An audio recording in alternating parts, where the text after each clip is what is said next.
It's time to put the biggest blockbuster of all time against the younger brother. Have you ever fought with your younger brother? Many times over. I've won and I've lost, and it's been a back and forth. America loves competition, so let's let them fight. SmackDown. Avatar SmackDown. So the first category up for debate is the design category. So this category is about the visual elements like the set design, CGI, wardrobe, etc. Which one do you think wins for this category? This was a tough one. I thought really, really hard about this one because in design and concept, we're talking about two different ecosystems here. We're talking about the jungle and creating beasts that walk on 6 legs. The entire ecosystem is planned in the first one. And then the second one, we're exploring a separate ecosystem of the same planet. So up next to each other, they look great. But I think in this one, I'm going to have to err on the side of the beginner, err on the side of the creator of Pandora. I think I'm going to have to go with Avatar 2009. The Way of Water, being that it's the second one, it kind of piggybacks a little bit off the design elements. So the first Avatar, I just remember, was unreal. I think we're going to face a lot of that in this. A lot of the conversation is going to be, well, Avatar laid the foundation. Right. That was so incredible. And while The Way of Water has stepped up to that foundation and improved on that foundation, it would be nothing without the foundation. So I think it's a good call to go Avatar for the best designer. Next up is the score category. And what I mean by score is like the final point value. Is that what we're talking about? How many touchdowns did Avatar 2 score versus Avatar? By score, I mean the original music created by the composer, not the soundtrack. I'm going to give the award to the first Avatar. James Horner was the composer for the first one. Legendary. The score is iconic. Mm-hmm. There's some really emotional moments in that first movie that I remember. Specifically, the destruction of Home Tree. Very dramatic, very climactic. Absolutely. Music that plays in the background. There's a lot of really epic moments. There's a lot of kind of sentimental moments where Jake is in Pandora discovering things for the first time. My biggest issue with The Way of Water is that it felt like they were recycling a lot of the music from the first movie. In The Way of Water, there's one part where they actually copy and paste the exact music from the Home Tree destruction and use it in a part where a whale is attacked or something like that. To me, that felt a little cheap in the recycling of the music. So James Horner, he composed the first one, and I have it written down right here. Simon Franklin, I think I'm saying that right, Franklin, composed the second one because James Horner actually died in between filming. He was in a plane crash in 2015. So he sadly passed away, but I do think that, man, the way that James Horner is able to establish because he's creating the theme for a different world here. He's looking at a world that is being created by this guy with glowing plants and blue things and 6-legged beasts, and it's a place of wonder. And for him to be able to encapsulate the tribal nature of this seemingly futuristic planet and also bring that into the tense moments and like you were saying about the Home Tree, the heartbreaking moments, I think it's truly incredible the way that he laid the foundation. And again, someone having to come in and pick up the reins for James Horner, who worked on Titanic, he worked on Aliens, he worked on all these different movies with Big Jim. For someone else to step in and try and take up those reins, you're going to see those things that are recycled, but the creativity that was really what was gifted in James Horner is not quite there. So I think I'm in agreement right here. Number 4, I'm calling the Message Award. And by this one, 3. What's that? We skipped number 3. Oh.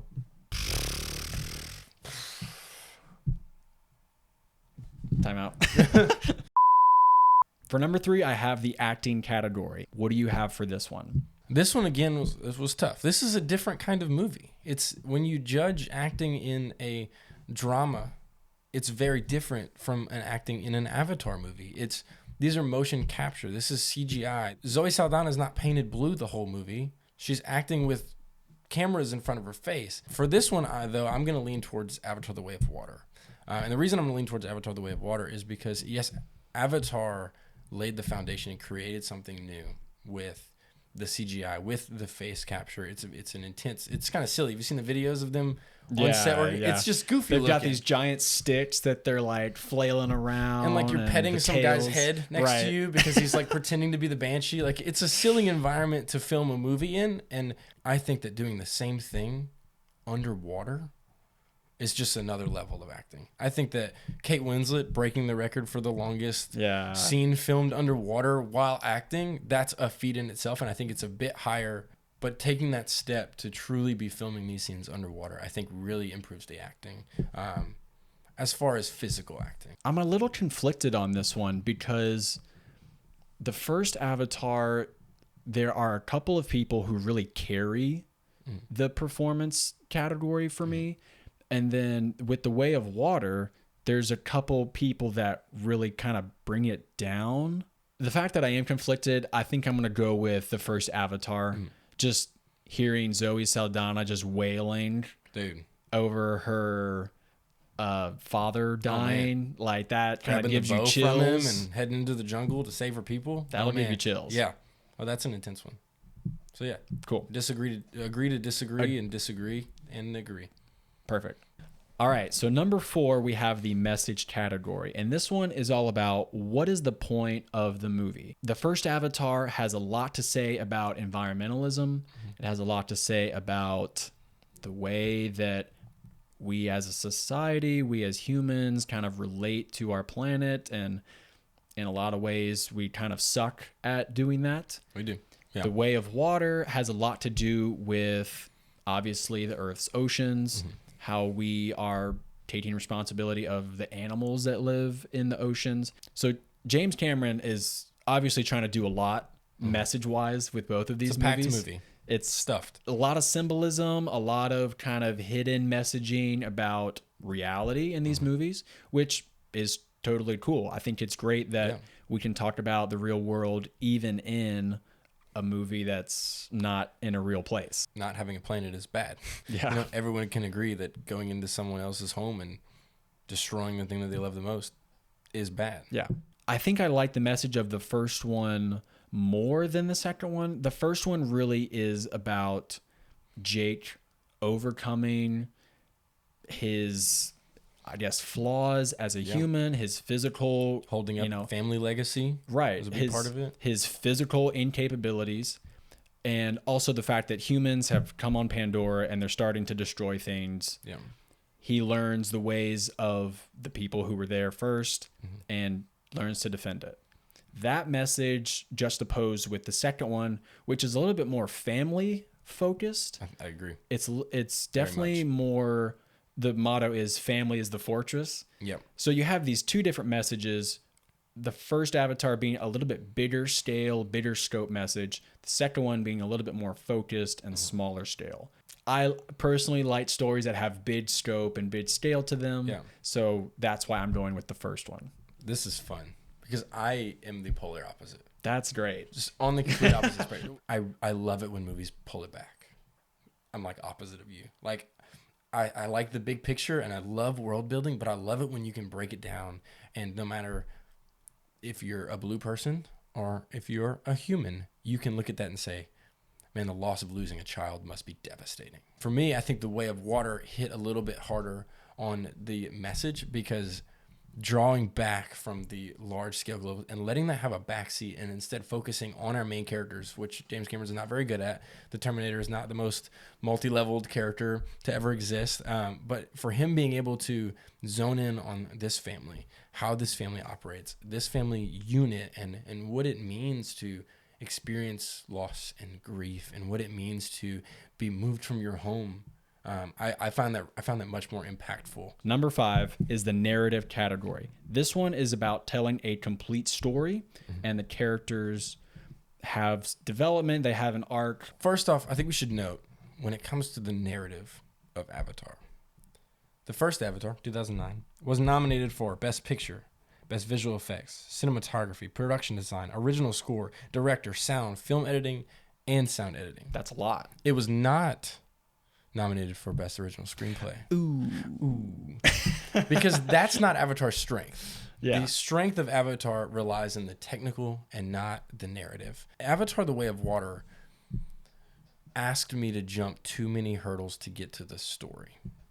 And that's my problem with Agreed. it. I think Avatar's going to win for this one. Avatar, the first one, is going to win for this one because Avatar: The Way of Water, if you sit down and the first 20 minutes, you just accept it for what it is, you're going to have a wonderful time. But if you sit down and you have a problem with those first 20 minutes, none of it will work. I had a big problem with the first 20 minutes. There you go. You'll look at it and be like, Sigourney Weaver is not 14 years old. Why is she swimming with the fishes? And this doesn't make sense. Number 6 is the bust category. And what I mean for this one is what errors held the movie that you pick back. So it's kind of like a negative award in that sense. But for this one, The Way of Water, like I said earlier, that first 20 minutes, I think, had enough subplot trouble and sci-fi tropes for me to be a bust in itself. I watched it in 3D, and the 3D experience combined with the high frame rate technology that was used kind of also took me out of the experience. It felt like I was watching a video game for the majority of the time. So, hold on. I need clarification on this category. Clarification. If I give this award, is it a bad thing? Am I giving the award to the one with the least busts or the one with the most busts? That's well, it was meant to be the most busts. the most busts. So I chose The Way biggest of buster. Water because it had more busts. It was bustier than the first one. All right. Busty Avatar. We may use Avatar that. 3. They get busty. The Way of Busting. When it first came out, it was a spectacle. It was a moment. It was a time in cinema where everyone ran to the theaters to see this thing that they've never seen before. But it doesn't really hold up to that level of spectacle anymore. Nowadays, people will encounter Avatar for the first time on an iPad, and they won't understand what it was like to be in line at the theater in 2009. And I think currently right now, we'll see as time tells in the future, but I think that Avatar is going to have the most busts for me now just because of the way it's been handled in popular culture right now. Like, we know people who just hate this movie because it's had to fight the hype. Yeah. You hear the hype of it being this amazing spectacle that it just changed the world, and you watch it and you're like, because everything else is already up to that par. So I'm going to pass the busts over to Avatar, and let's hope Way of Water can handle its fame a little bit better. It's time for the final category, the MVP category. This one is all about being great, just like an MVP for a basketball team is great, but it also is about the impact that you have on the game, plus the challenges that you have to overcome. So Avatar 2009, Avatar The Way of Water 2022. Both of them technological giants of sorts in the way that they have pushed technology in new directions, some controversial directions as well, but nevertheless, new things brought on by both projects. Yeah. Avatar 2009 brought motion capture to the masses. It sort of mainstreamed that production process to where even video games nowadays are doing that sort of thing. It's insane how much has gone in that direction simply because James Cameron did it in a movie studio that was completely gray. You had actors wearing all the dots. It was totally on that scale, it was totally ahead of its time. Also, with the first Avatar, 3D was around, but it had never reached a point of global success. The Way of Water, however, took motion capture, took 3D, brought in high frame rate technology, which is an up and coming thing, and it put it all underwater. Insanity. So for me, I've given almost all of these categories to the first Avatar. I really love the first Avatar a lot. You have. We can And tell. so maybe I'm a little biased towards that one. But the MVP award, I think I'm giving to The Way of Water, simply because those categories of production are just insanely difficult to pull off. With all that being said, I think The Way of Water is the MVP. I agree, but I disagree. Because my MVP is going to go to Avatar. It's not going to go to Avatar 2. I'd say the reason for my perspective on it is because I don't have your perspective. I don't know what it means for something to have high frame rate technology and what that means for the future of cinema. I have seen, however, the importance of motion capture and a full CGI film and what it's done. We wouldn't have Infinity War if we didn't have Avatar. Like, we would never see these technological advances. And I hope that I'm proven wrong. Like, I hope that in 10 years we look back and say, wow, Avatar, The Way of Water just completely changed the game, and now everything is under. But I see the jump to full CGI and facial capture more evidently than I am looking into the future, seeing people start to film things underwater. Avatar has laid the foundation. It changed the way that we look at movies. Nowadays in Marvel movies, CGI is secondary. You don't even realize that you're watching CGI most of the time. A lot of people just thought that Josh Brolin worked out a lot, took a lot of protein and got real purple. I don't know. But no, my MVP is going to go to Avatar, because I just think that we've seen it so evidently now, and I hope that in 10 years I'm proven wrong and that Avatar 2 has just completely changed the game. Click on this video on your screen, or that video if you want to see more Avatar content from this channel. I'll see y'all later. Click on this one.